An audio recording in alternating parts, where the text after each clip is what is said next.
platform, but I really don't know. Okay. Agutavach. Now let's see. We're up to Vav. We're up to the 6th subsection of the order of the day, and now we're actually talking about the beginning of the day, as we're, as far as we're concerned, because we began the day from the night before, and now we are starting the day itself. Now, as usual, we're going to be referring back and forth to other material, because Rabbi Yitzchok Breiter, being a strong Breslov Chassid, he certainly was fully conversant with all of Likutei Moharan, all of Likutei Halachos, all of Sefer Hamidus, all of Likutei Eitzes, everything, the Sipurei Maasiyos, the stories, everything. He certainly was fully conversant with all of the, the full spectrum of Breslov literature. And so when he encapsulates an idea into this is what you do, he's speaking from it's kind of a very deep reservoir of Torah teachings that he also assumes that since he is speaking to other Breslov Chassidim, he's assuming that everybody's pretty familiar with where these ideas come from. It being the case that we don't make assumptions, in a forum like this, I'm going to assume that nobody knows anything for the most part. So since that's the case, I'm going to sort of walk backwards and deconstruct to some extent, not to the fullest extent, because I'll tell you, what we're about to do now, the next sections, however much we cover of the morning, of the avodah of the morning, of the divine service of the early part of the day.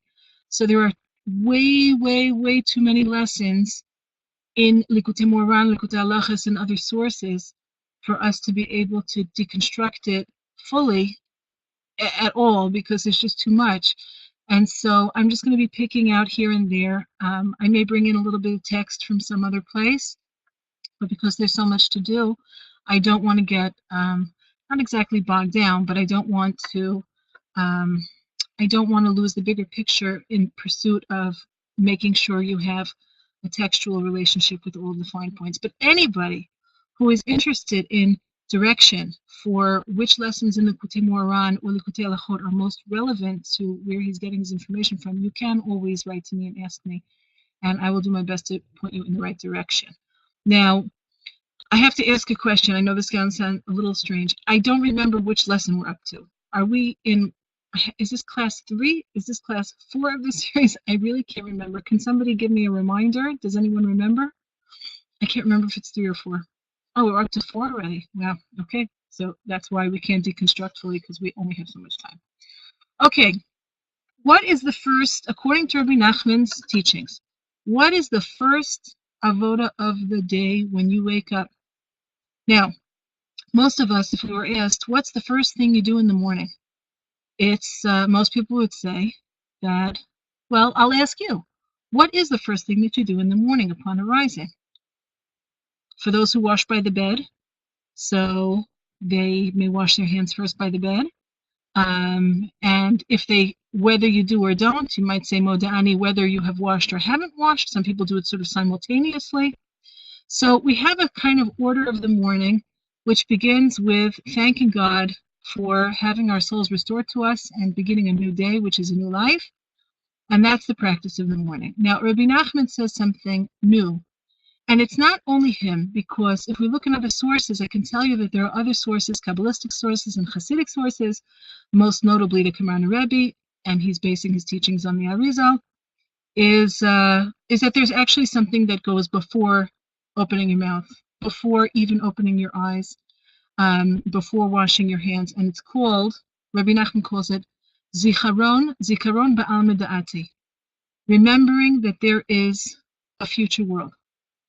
Al Meda'ate, we're going to see inside of the text, Bezrat Hashem, so remembering that there is an ultimate future.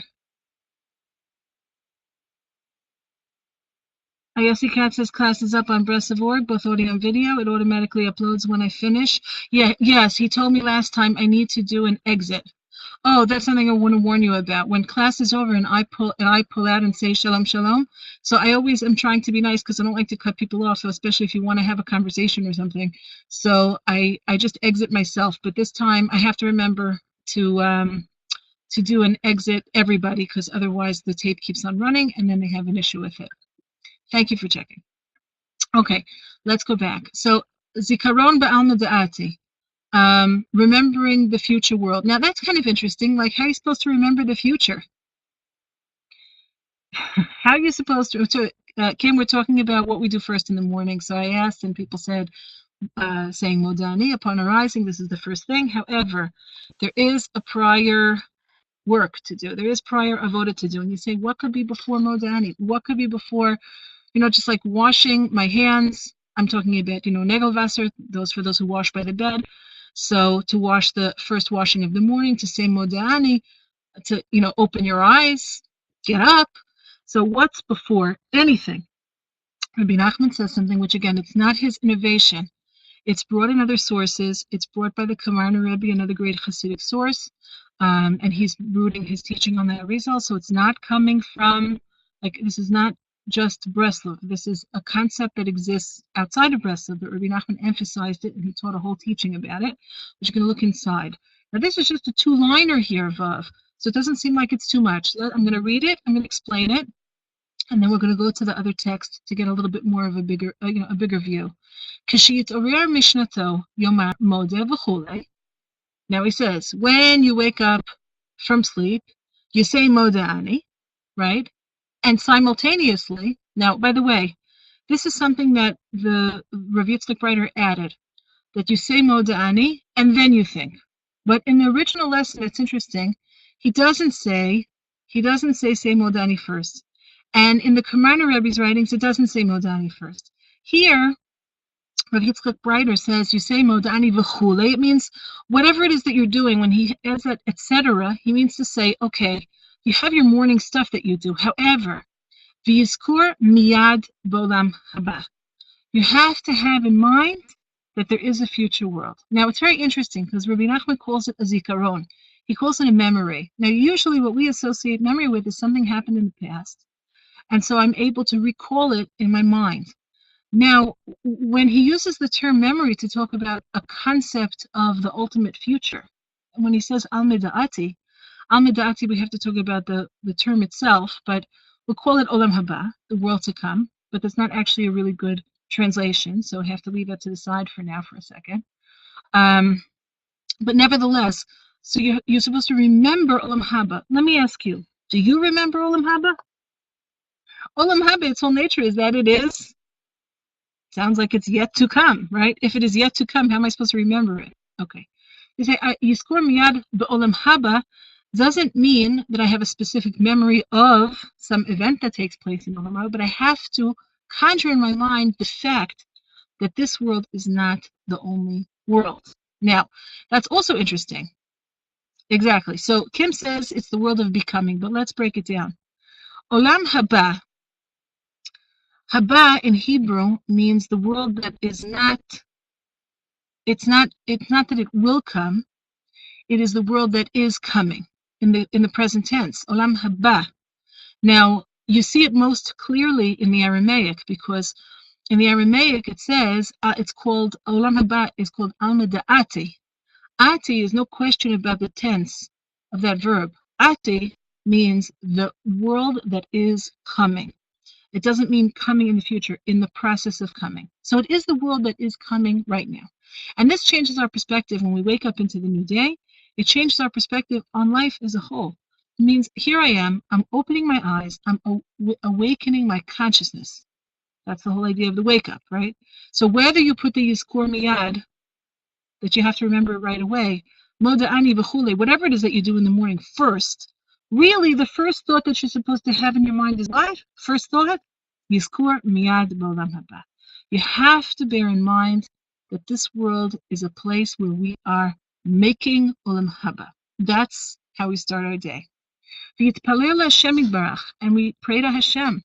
She'azrehu litnaheg b'chol hayom b'kedusha, and you pray immediately to Hashem that He should help us, should help me to conduct myself all day long in a state of sanctity and holiness.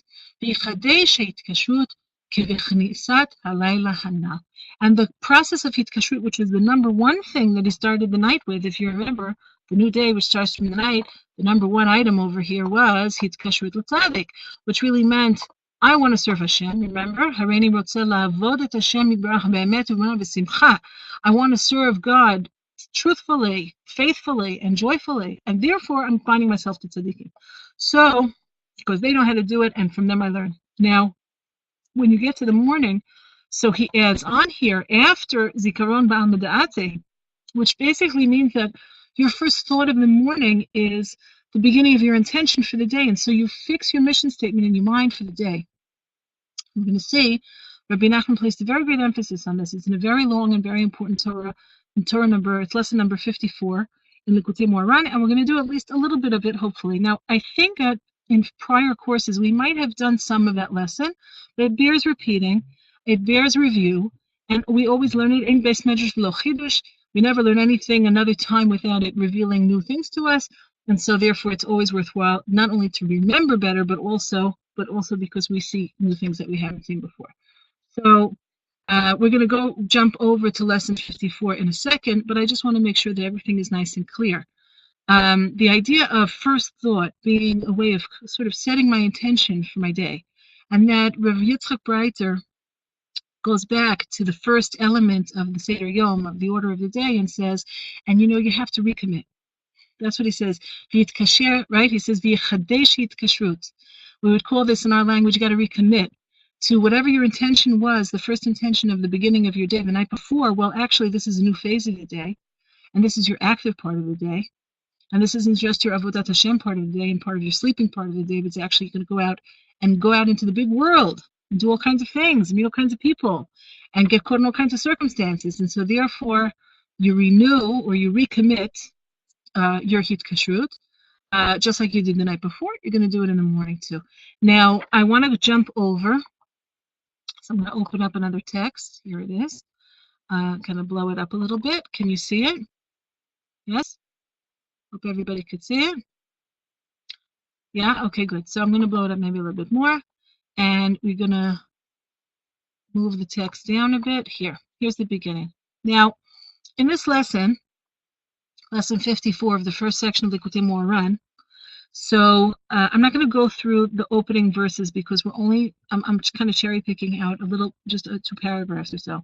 So I'm not going to go into the opening verses because the way it is in Likutei Moharan, the Rabbeinu starts off with a verse, sometimes 2 verses. In this case, he starts off with 2. And he's not going to resolve what the whole lesson has to do with these 2 verses until he gets to the end of the lesson. That's usually the way it works. And because we're not going through the entirety of the lesson, I'm going to leave these to the side. But this is Vehimi Ket Shnatayim Yamim, lesson 54. It's called "And It Was at the End." Its title is "And It Was at the End of 2 years." Now, ki. So we're starting here from the Aleph. Ki. Tzrichim lishmor ma'odet hazikaron. It's very important. It's vitally important to guard one's memory. Shelo yipol l'shichecha, that we shouldn't fall into forgetfulness. B'chinat mitat halev, which is a kind of a death of the heart. Now, when Rabbi Nachman speaks about zikaron shichecha, he's not talking about memory in the conventional sense that we're used to thinking about. Like, look, I could be a person who forgets my keys, but that doesn't mean that my spiritual memory is bad. I could be a person who remembers everything. Like I could remember, I don't know, the names and faces of people that I went to high school with. I could be able to remember, I don't know, song lyrics from 1968. I could be able to remember, like, I don't know, who my second cousins twice removed are. That's mishpachtologia, those kinds of like complex family relationships and like exactly have everybody in order. I could remember all of that stuff and have a very limited capacity of spiritual memory. And the inverse is also true. I could be a sort of a forgetful person. It's possible to be somewhat forgetful on the plane of people, places, and things, and still have quite an acute spiritual memory. Because Rebbe Nachman is not talking about memory just in terms of, or at all, in terms of physical details. He's talking about something much more deep. And in the absence of it, the kind of forgetfulness that one is at risk of falling into is called heart death, and it means being in a state. Heart death sounds pretty serious, and it is. And the implication is that a person walks around in this world, kind of spiritually dead and desensitized to what's really going on in the world in the spiritual plane, because for that you need to remember something very important. Ikar hazikaron hu lizkor talmid ba'alma da'ate. Now, the main aspect of memory, he doesn't mean the only aspect of memory, because obviously you need a memory also to remember your keys and to remember who your second cousins twice removed are and whatever. For that, you also need a memory. But the main aspect of memory means to say the most important aspect of memory is to remember one very, very important fact, which is alma da'ate, that this world is the place where we are in the state of spiritual construction, building, sewing. I don't mean S-E-W-I-N-G, I mean S-O-W-I-N-G. It means we're in a state of creating together with HaKadosh Baruch Hu, the future, which is actually happening now, but you don't get to experience it now. And that's called Alma Da'ati, the world that is constantly in a state of becoming. It is coming, not in the future sense, but it is becoming now.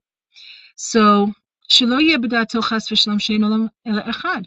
One should never, never fall into the state of forgetfulness, which means that we have this idea, chas v'shalom, God forbid, that this world is just what you see is what you get. It's just what we see on the surface.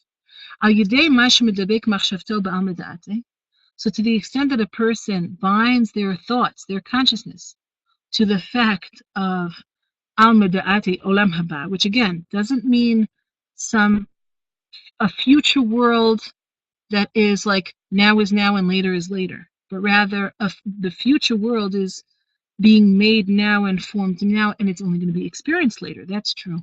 However, it is being formed and made now. It's not two worlds. It's not. I don't want to say it's not two worlds. It's one world, but it's like two phases of one existence. Put it that way. Okay.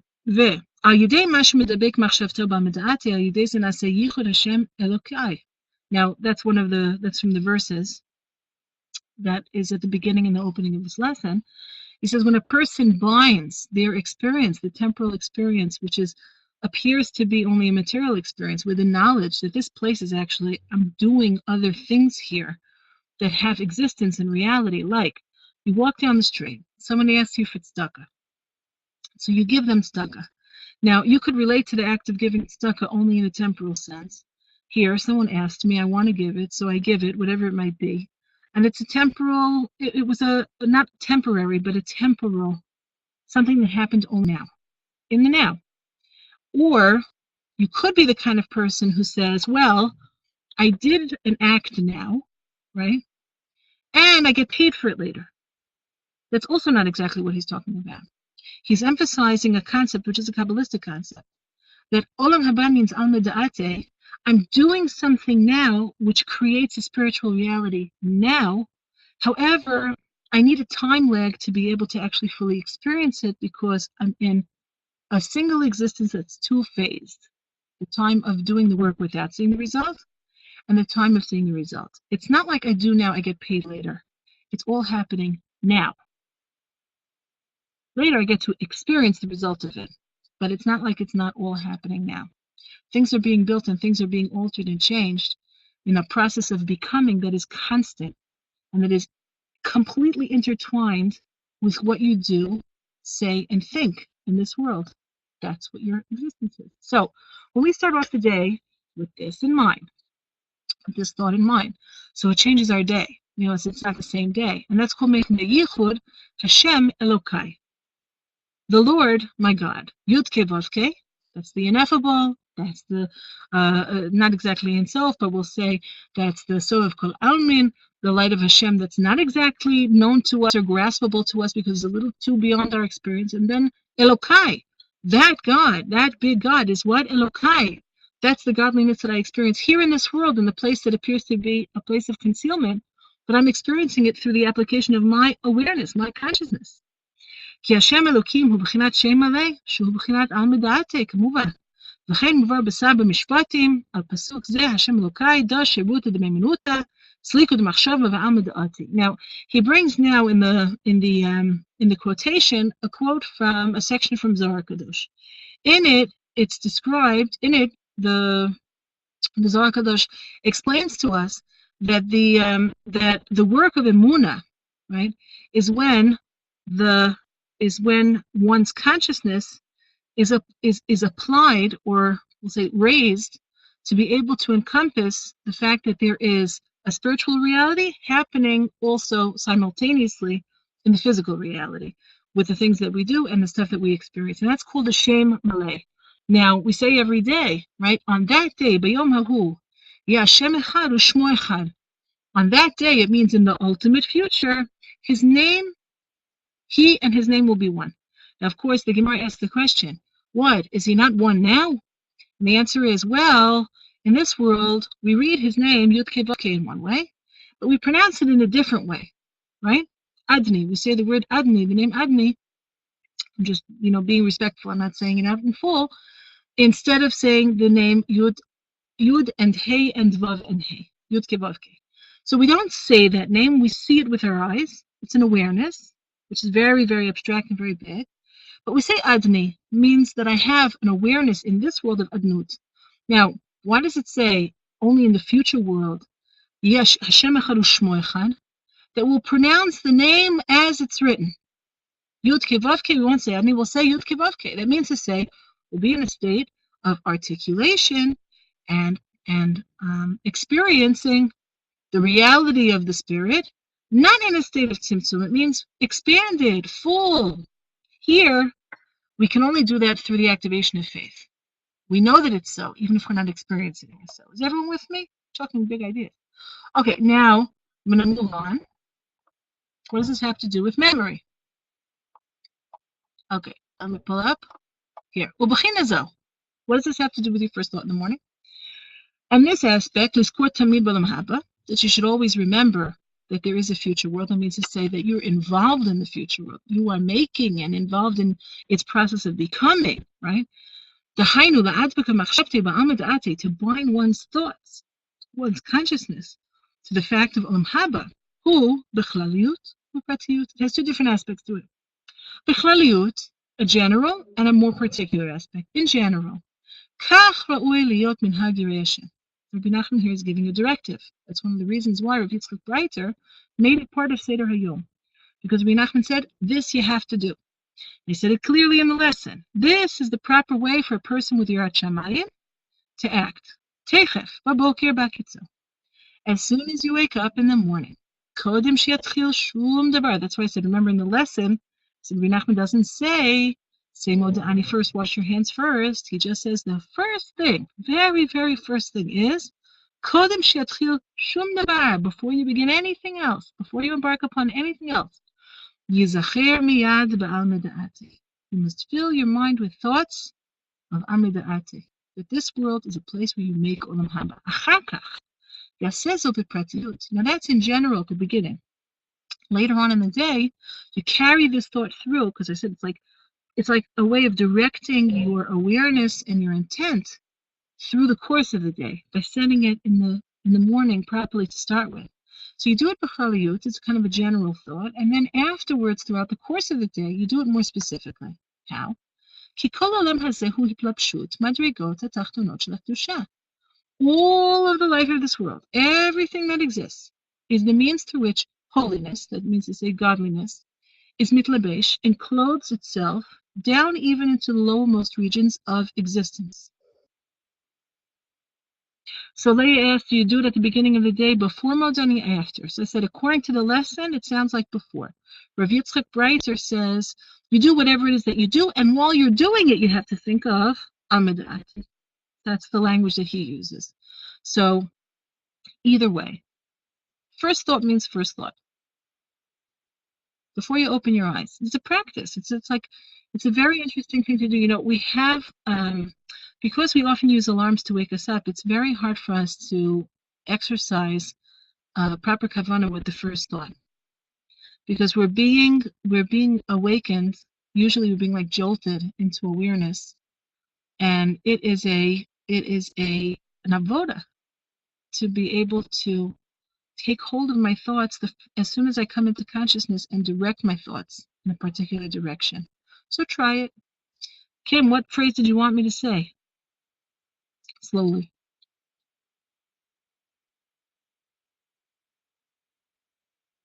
Which one comes first? I said, Rabbi Nachman, fill the thoughts with. To fill the thoughts with keep it simple. You don't have to be complicated. That this world is the place where we make Olam Haba. That's it. Here is the place. Alma da'ate. That there is Olam Haba. Okay, let's see. So, Bepratiyut, what the Rebbe is then going to go on to describe, which I'm not going to go further with it because he's not any longer talking about, he's anyway not continuing to speak about that first thought.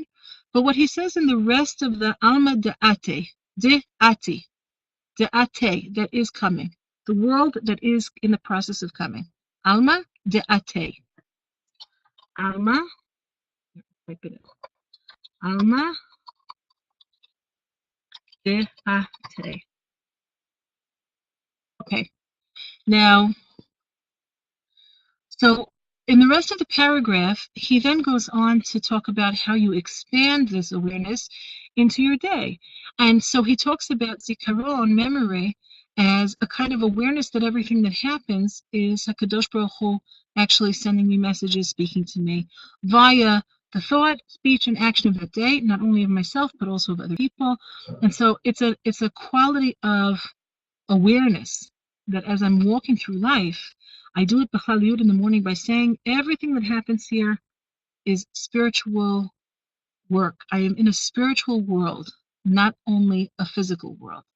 And so that is the first thought.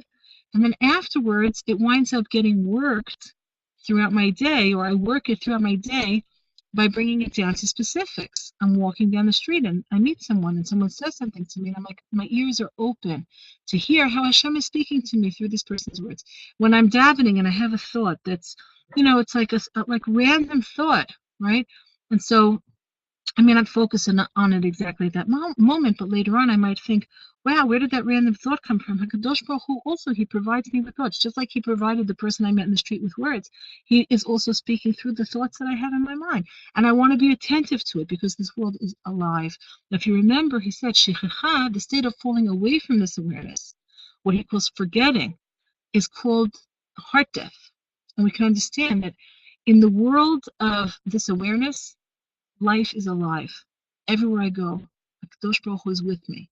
Everything I experience is a communication directly from Hashem. And so the world is a very vibrant, alive place. Look, sometimes the messages that he sends are not always so pleasant for me to hear, but he's here giving me messages. And if I go and if I fall away from this awareness, what happens? It's like the world becomes a very dead place. So he doesn't talk about it as forgetting. My forgetfulness makes the world a dead place. He calls it, he says, I make it's like I kill my own heart because I lose sensitivity to the wonder and the aliveness that comes from this world being a place where Hashem is enclosed in everything that occurs. This is like classic Chassidut. It's not Rabbi Nachman per se. This is a fundamental principle in Chassidus. So just to bear in mind. Now, let's go back to we've done about what I wanted to do, so we're going to go back to Seder Yom now. Somebody is obviously sending me messages. Okay, so we move on. Hashkama, right? He told us about first thought, and now he's going to talk about the importance of getting up early. Hashkama. Yitna'er lakum kodem alot hashachar. He's talking about ideal. He says one should yitna'er. You know what it means, yitna'er? Hitna'ari me'afar kumi. We say it in L'chadodi, and it's from the language of Yeshayahu, and it means to shake off the dust. And it means to say to be people who are alive, to not be stuck, to be mobile in ourselves and not be so static and stayed. So he says, Yitna'er, lakum kodem alot hashachar, shake yourself up and get yourself up before the dawn. Now, this may not be practicable for everybody. It's okay, because he's going to explain to us a little bit about what is the intent of getting up early. And early is relative, but there are advantages to getting up before the dawn. It's the first lesson in Likutei Halachot, is on the importance of getting up before the shachar. I'm not going to bring you the text. I'm just going to tell you a little bit outside because there's only so much time. Now, Hashkama. Yitna'ir lakum kodem alot hashachar la'asok avodat Hashem yitbarach. One should get up early, preferably, ideally, prior to the dawn, in order to be busy with avodas Hashem.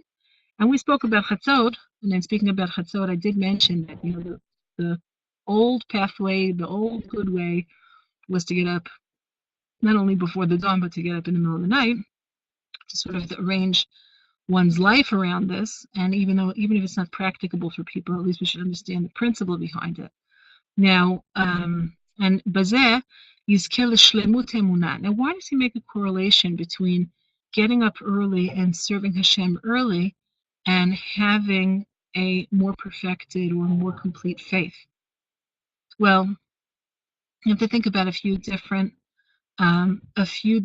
aspects that are going on here. I'll finish out the translation of the statement, then I'm going to go back.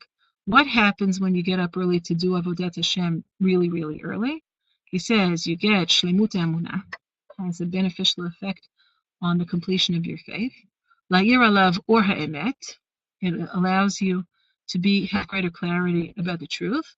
V'da'at gadol, and it expands your mind to be able to have mochin degalut, that you have the big perspective and the spiritual perspective on life.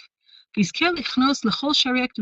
like a great pathway. It's a well-paved way into all of the pathways and gateways of holiness. Boker, and we'll talk. I don't want to spend some time on this last bit. And when the light of day arrives, should turn your eyes to heaven, and look at the sky. So that's called waking up. Now, why does he emphasize, first of all, getting up before the dawn? The idea of Ayir Shachar, I will awaken the dawn. Now, first of all, it's in Shulchan Aruch. So, I'm not going to, it's hard to argue or say this is like a Breslov thing, because open up your Shulchan Aruch and it says at the beginning, Yitgaber ka'ari lamod baboker la'avodat baro, sheyehehu mo'arer hashachar. Whether you're Sephardic or whether you're Ashkenazic, we all have, even if we're working off of the editions of the Ramah does make some additions over there, but the text of the Shulchan Aruch is precious to us all, and the beginning of Shulchan Aruch is universal for everybody. Get up like a lion. Yitgaber ka'ari lamod baboker. A person should get up like a lion to get up in the morning, to serve HaKadosh Baruch Hu, right? Lavodat Baro. And the qualification that's actually from the Mishnah, but the qualification that was made by the Mechaber, by Rav Yosef Karo, who wrote the Shulchan Aruch, was he added Sheyehehu Mo'oreh HaShachar, that it means to get up like a lion means to gird yourself to get up earlier than the day, that the day shouldn't awaken you, but you should awaken the day. Sheyehehu Mo'oreh HaShachar, that a Jew should awaken the dawn. Now, it's very interesting, this idea of what's the big deal about awakening the dawn? Meaning, why do you have to get up? We'll say, ideally, again, you don't have a chiyuv, you don't have an obligation, but why do we even speak about it as being something that's preferable or ideal? What's so ideal about getting up while it's still dark out? So, in Avodat Hashem, the idea is that you make a bridge between the night and the day. And you make the bridge between what's called Shachar and Alot HaShachar. Now, Shachar means the dawn, right? But Shachar is from the language of Shacharut. This is what Rebbe Nachman says in the beginning of the Halachot. Shachar is the language of Shacharut, which means darkness and blackness. Like we say, it's always darkest before the dawn. So it means the time before the dawn is the darkest, coldest part of the night. You impose your will to serve Hashem upon the darkest and coldest part of the night, which is just before the dawn, in order to begin the day with the focus on faith and coming out from darkness into light, which then has a transformative effect on the rest of the day. So it says that somebody who gets up for Chatzot at night and is busy with Avodat Hashem until the Shachar, and then prays in order to manage to get to Shmoneh Esrei, to the main part of the prayer when it's exactly The sunrise, so such a person, moshchin alav chut shel chesed, meshach hayom, that they draw upon him. This was says in the Talmud, that a stream of chesed, of divine love and kindness, is drawn upon the person throughout the course of the day. It means your day is different. Your life is different. It's a different world you're living in. The hashkama, the act of getting up early for Avodat Hashem, is like, I want to stay in bed, and it's cold, and it's dark, and so I have to bestir myself, and in bestirring myself, that's called, I'm activating the gibor, the warrior, the spiritual warrior that's inside of me, that is able to overcome the darkness and the coldness in order to be able to serve Hashem.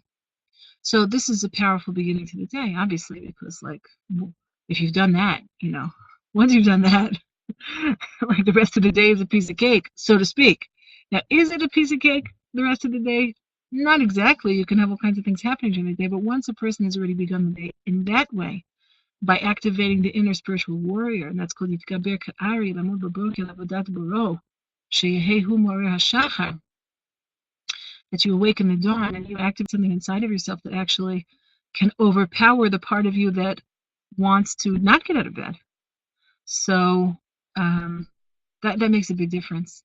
It makes a difference in the day. It makes a difference in one's life. And he says it brings us to Shleimut Emunah. Well, we can understand why, because Emunat Chabalelot is that you didn't wait for the day to shine upon you for you to wake up into consciousness. Quite the contrary. You got up in the dark when it was difficult, and therefore you're the kind of a person who can impose a spiritual meaning, a spiritual value, a spiritual avoda, right? In the place where its rewards are not immediately apparent. It's not so easy to do. So we call that this person is better situated to be able to come to a fullness of emunah and to be able to see things clearly and have clarity of emet and that, truth, and a bigger spiritual consciousness, all of that. And that's why he sort of strings them all together. He says, look at all the good things you come to, because really that one avoda of getting up early has a major, major impact on the rest of the day. Now, I want to move forward and talk about this business of looking at the sky, because he says, and then when the sun has already risen, so you look at the sky. Now, for the looking at the sky, so I'm going to tell you a story. Rebbe Nachman, first of all, the business of looking at the sky is, we know that it says in Sfarim that Rebbe Nachman said that if you look at the sky, it brings to Yirat Shamayim. It brings to fear of heaven. Now, it's really not Rebbe Nachman who says it, because it says in the Talmud that that's the idea of a tchelet. Now let's think about the tchelet. The word tchelet, which is the dye that was used for the tzitziot, and some people, Breslovers do use, I wouldn't say all, but many Breslovers do use the tchelet. There are different forms of tchelet. Most Breslovers follow the Redziner and use the Redziner tchelet, but it's okay. There's a few different versions now. Rabbi Yitzchok's tchelet also. Either way, Breslovers adopted the Redziner tchelet, the addition of the dye on the strings of the tzitzis, even though we're not 100% sure about whether this is the proper one and it's a proper fulfillment of the commandment.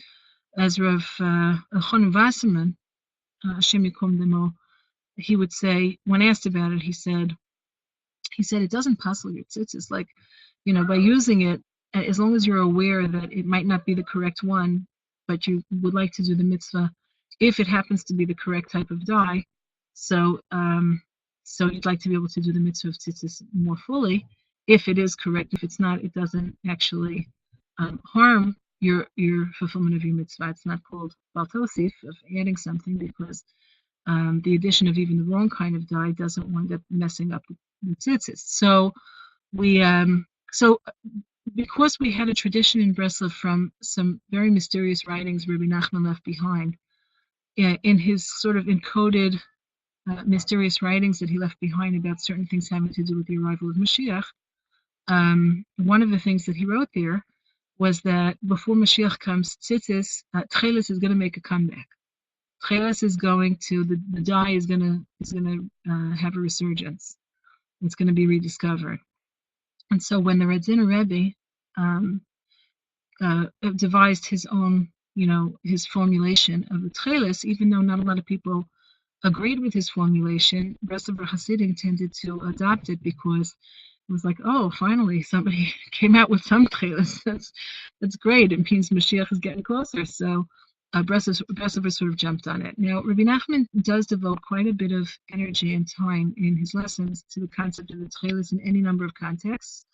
But I want to just draw your attention to a kind of progression with the Tchelis. It says in the Talmud that you look at the Tchelis. Why are tzitzis called tzitzios? Because you're supposed to look at them, right? It was Samuel, so it's chartem. You look at them and you get a reminder. It's a mnemonic device, a physical mnemonic device to help you remember all of the mitzvot. Now, the Tchelis has a further purpose because it's not only about the strings. Once you combine together the corners, the strings, the knots, and all of the chuliot, all of the windings. So we come up with 613. But I'm going to leave that for now. Like all of that means the tzitziot themselves, as a total of 4 corners with all of their parts and constituent parts and subsections. So that reminds you, Taka, of all of the mitzvot. It's true. However, the Tchelis has a different purpose. It says in the Talmud, you look at the Tchelis comes from the blood of the chilazon. The chilazon is in the sea. The blue of the Tchelis reminds you of the blue of the sea. The blue of the sea reminds you of the blue of the sky. The blue of the sky reminds you of the blue of the Kisei HaKavod, of God's throne of glory. And this brings a person to Yirat Shamayim, to fear of heaven.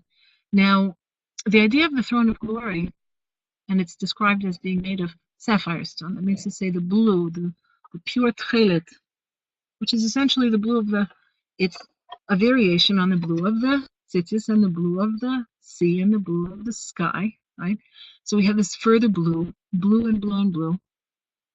And the Tchelit is meant to bring us back to the place of remembering our source, because it says that all of the souls emerge from beneath Kisei HaKavod. Now, the word Tchelit, though, doesn't mean origin. The word Tchelit comes from the Hebrew word tachlit, the purpose. Rabbi Nachman, in another lesson, this is in lesson 18, so in the Kartalita, so he says, Tchelit is the tachlis. Tchelit brings us back to the tachlis, because the truth is that there's no origin that's a deeper and more primordial origin than tachlis. Now, when we use the term tachlis, right, in colloquial Jewishism, so we say tachlis, what do we mean? Like, I don't know. You're talking to somebody, you say, no, tachlis. Tachlis is like the Jewish way of saying bottom line. Give me the bottom line, which very often to people is another way of saying like dollars and cents. Now, tachlis doesn't really mean that. Tachlis means the end thing. It's true, bottom line. The final thing, that's the tachlit of something, is its final end. It's from the language of lechalot, to finish something. However, tachlit in its sense of purpose means the thing for which, the end purpose for which everything began to start with. So when you talk about tachlit, that's called sof ma'aseh, b'machshava tchila. When we talk about purpose or the end of a thing, what we're really doing is actually we're going back to what was the design and the purpose for which the whole string of events, whatever it may be, was generated to start with. So Rebbe Nachman in that lesson 18, he talks about the tachlis of something as being actually a way of going back, not forward into the future of when it's completed, but actually realizing that once the thing is completed, what you've done is just culminated or brought to completion that which was the very, very first intent from the very beginning. What do I mean? He uses the example of a house. He says, like the tachlis, like when you build a house, right? So you have this plan that you're going to build a house, and then you have to go through any number of stages of development, both on the planning level and on the level of to actualize the plan, construction, participation of many different people with many different jobs and areas of expertise, and with endless materials that have to be brought together until you finally complete the project. Now, when you're sitting in your house, right, surrounded by your loving family, enjoying your Shabbos together, Shabbos afternoon, That's called the tachlis, right? This means you went through however long it took, with however many stages, until you finally got to the point of being able to make use of the thing that you had planned to make from the beginning. Now, when you first had the idea of building the house, you envisioned in your mind what it would be like to sit in the space with your loving family surrounding you on Shabbos afternoon, let's say, right? And so that tachlis, which you only achieve at the very end, was the thing actually that animated every bit of action along the way, every bit of thought, and the transmission of a plan, formulation of a plan, transmission of a plan, until it finally went into the stages of construction, so it was finally finished, down to the last detail. All of that, meaning, and all of it wasn't necessarily articulated at the beginning stage, because at the level of tachlis, of purpose, you didn't have a vision of necessarily of what kind of wood you're going to use for the flooring, right? You just had this kind of like final vision of what it's going to be like when you're in the space with the people that you love.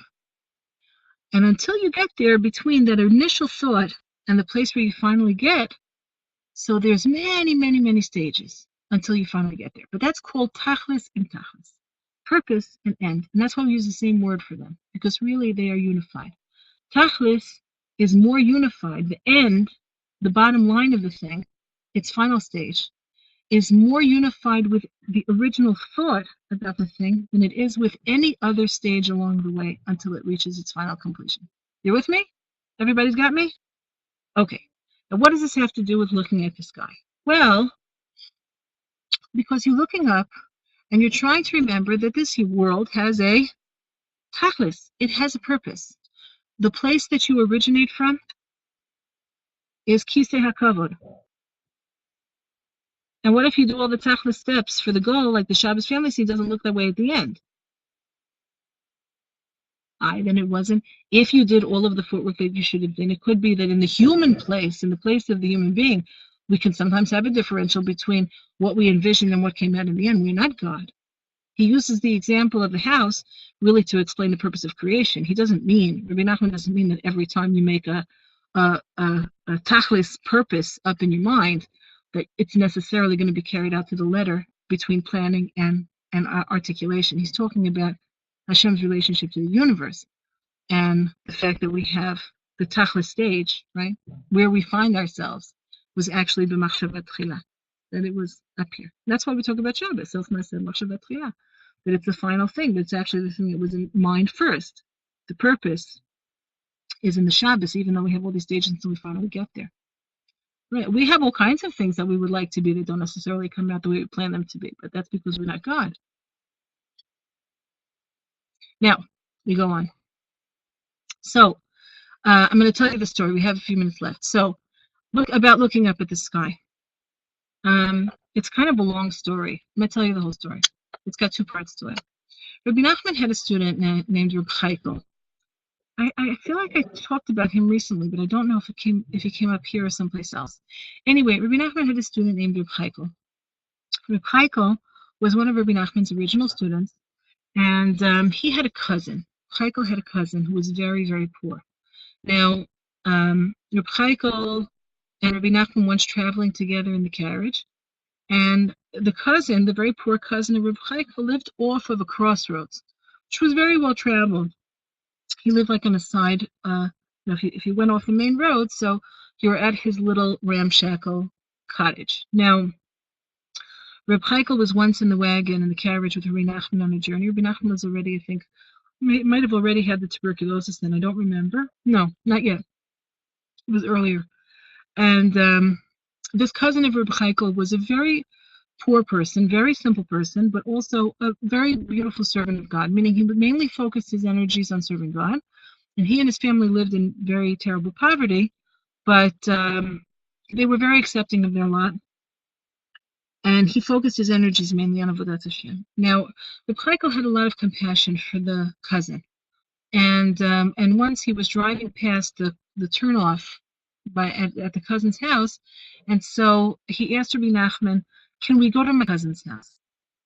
So Rebbe Nachman's way in all things, unless he was very adamant about something, he had a particular purpose, he tended to acquiesce when people asked him to do things, or they asked him for his opinion about things. He usually didn't put up a fuss if somebody was very insistent about something. So he would sometimes express his unwillingness very subtly. Now we know that when a person is very determined to do something, they don't necessarily pick up on the messages. And so Reb Heikel, being determined that he wanted to get Rabbi Nachman to the cousin's house because he had this, big desire, somehow Rabbi Nachman is going to bring him a big bracha. It's going to bless him, and he's going to have suddenly parnassah, that his cousin will have a good livelihood. And so he was really hoping that Rabbi Nachman would be willing to go to the cousin's house, and he could work on him and push him a little bit to give him a really beautiful bracha, to give him a blessing, the cousin. So he said, "Can we turn off and go to my cousin's house?" So Rabbi Nachman answered. Now he has famous last words. He said, "Well, if you really want." So for those who knew him, that was usually a signal I don't really agree with you about this, but he didn't like to put up a fuss. I guess it's also, as a mother, I sort of think, well, maybe I guess he was willing to let people make their own mistakes.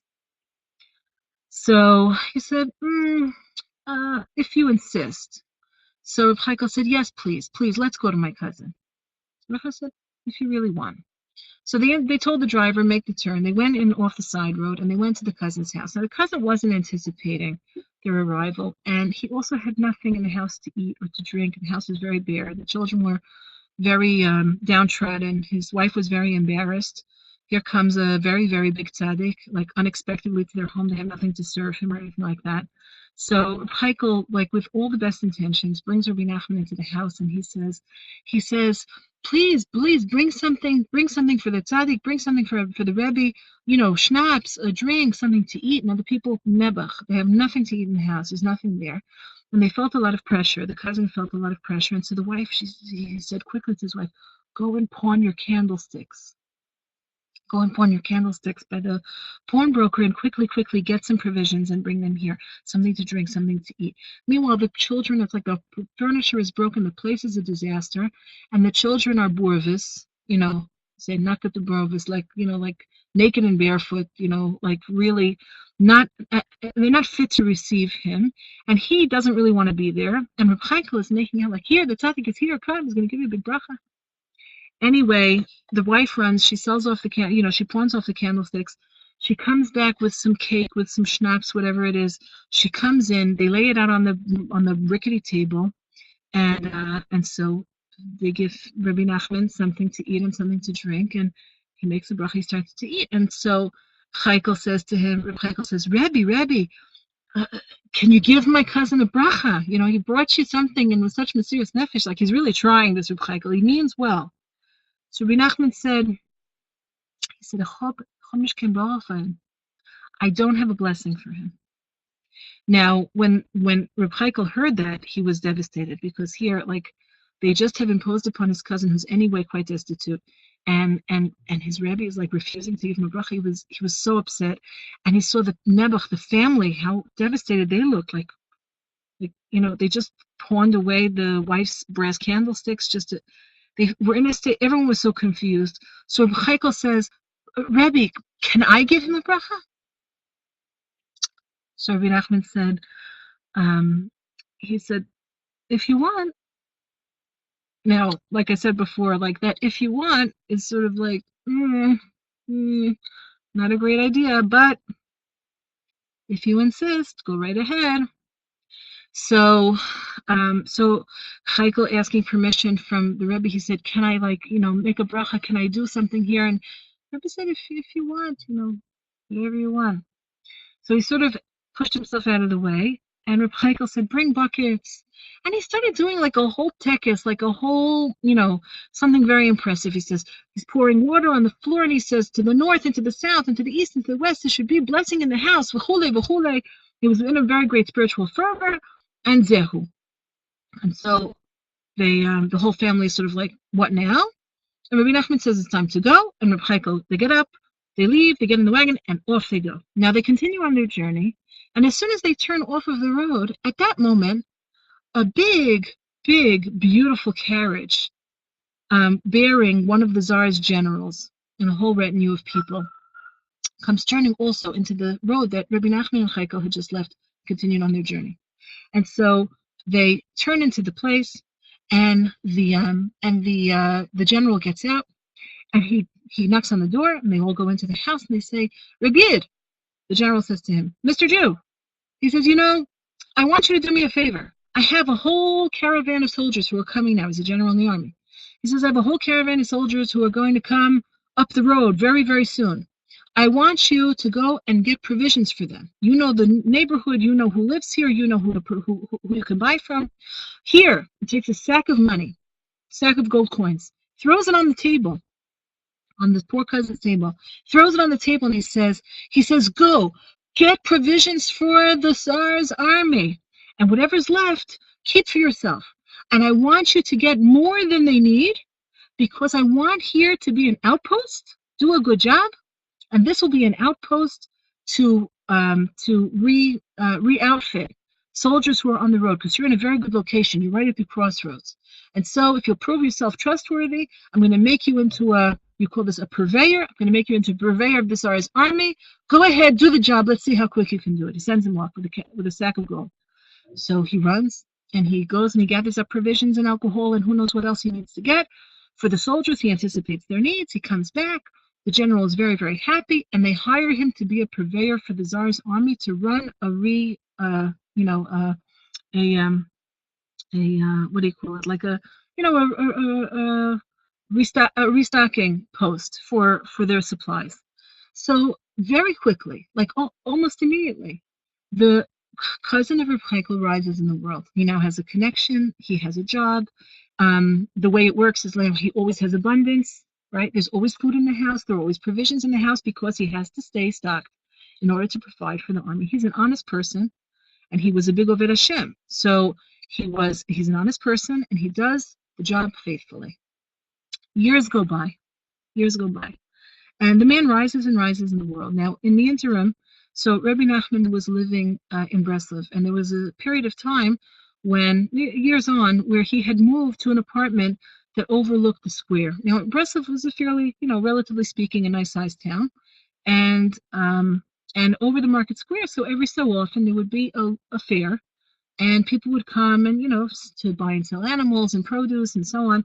And so everybody gathers there every so often. Now, sure enough, comes the day where Rabbi Nachman is sitting by the window, and the cousin of Reb Heikel comes to Breslov to do business. And now he's already a big businessman. So he passes under, as he's heading towards the market square, he passes under Rabbi Nachman's window. Rabbi Nachman sees him, and Heikel is sitting in the room. Reb Heikel, the cousin, is sitting in the room with Rabbi Nachman. Rabbi Nachman knocks on the window to get his attention, the cousin's attention. He looks up at the window because he's been, focused on just getting to the next place. So he opens the window. He says, "Come here." He calls the cousin over. And he says, Heikel, look who's here. Oh. He looks at the cousin, who's now a businessman, very misudar. He's very orderly and organized in his life. Years have gone by. He now is like very, in a good position. He looks at him and he says, "Did you look at this guy today?" And the man was very abashed, the Heikel's cousin. He was like, "No, who has time to look at this guy?" Like he didn't even think about it. So he looked at Reb Heikel and he said, "You see what your brother..."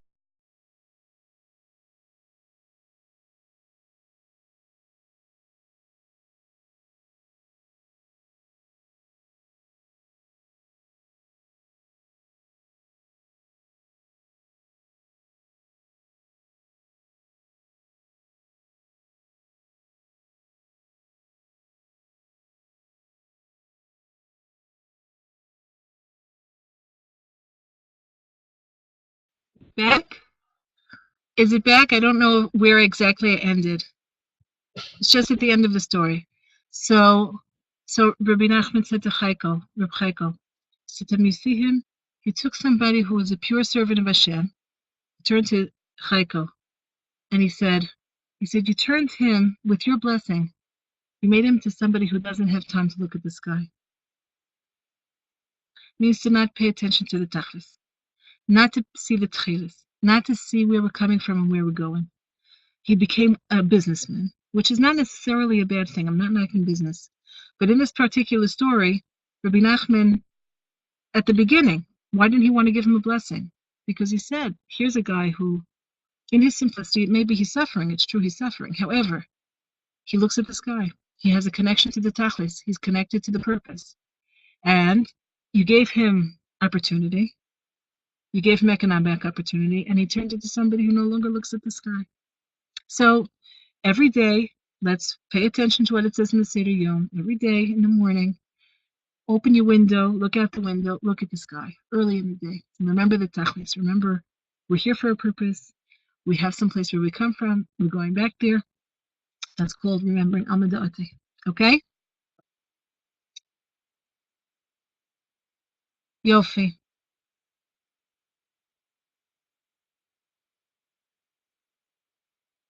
Beautiful. Okay. I have to shut off. I have to shut down. Yossi Katz asked me to make sure to shut it off. So have a beautiful week. Everything good. Dance every day. Be happy every day. And we'll continue next week, Bez Hashem.